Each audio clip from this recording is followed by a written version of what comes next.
Ray Dalio when he was at the Davos meeting. And of course, there's been a lot of comments about this that's been running around social media as of late. Of course, all the persistent purveyors of doom dumped immediately on these comments like Ray Dalio says. If you just kind of look at some headlines, especially on social media, he said the world's coming to an end next Tuesday. It was an imminent fiscal crisis, hyperinflation kind of message. And look, I respect Ray Dalio a lot. He's very smart. He ran the world's biggest hedge fund. Guy knows what he's doing and what he's talking about. He's written several books. What's interesting is some of the quotes: hyperinflation is coming fast, America's going broke, dollar collapse is imminent. He didn't say that. Basically, what he said is some of the same stuff we've said. We're on the slow road to trouble. We can't keep running more debt than the economy is growing. He uses words like eventually there won't be buyers of the debt, that yields will have to rise. Basically, he said, look, America's been drinking. We got a drinking problem. And if you keep drinking, eventually your liver's going to give out on you and you're going to have all kinds of issues. Mm-hmm. So we need to slow down on the drinking. Not stop, but just slow down on the drinking. It's just funny the way social media amplifies everything to a point where it just doesn't even make sense what he's talking about. But basically saying the same thing he's been saying for 20 years. I wrote an article about this previously. Here's a list of dates going back. March 15, hedge fund Dalio thinks that Fed can repeat 1937 all over again. January 2016, 75-year debt supercycle is coming to an end.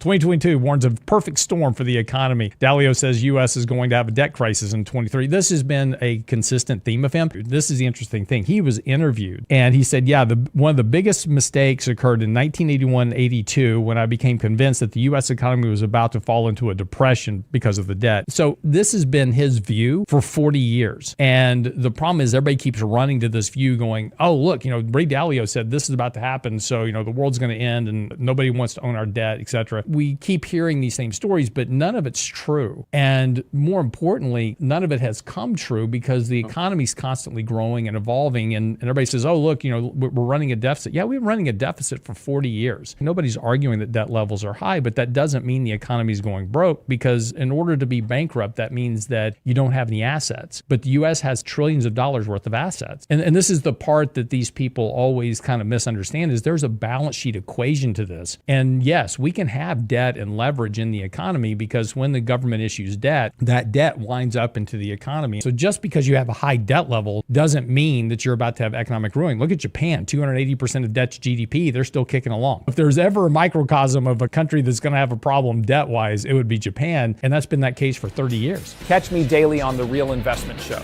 The link is in the description.